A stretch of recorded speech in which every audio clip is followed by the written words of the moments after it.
lấy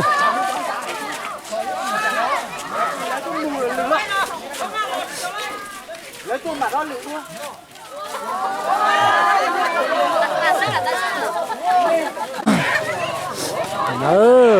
Cái xong cái bé chơi xong áo phá cổ.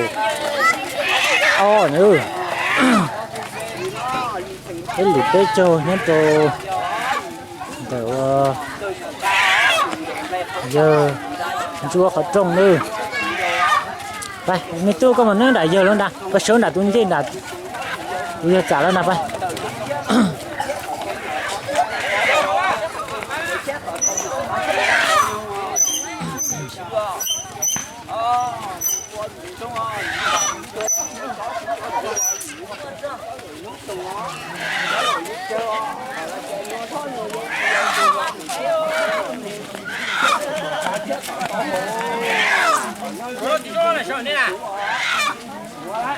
Cái lì tiếp tới châu nữa nhớ trường xem có phát cổ nó nữa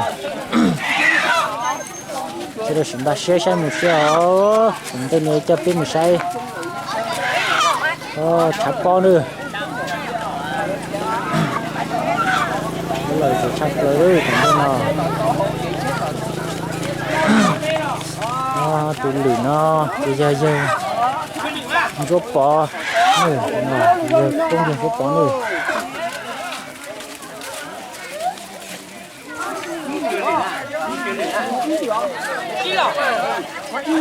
cái lì nó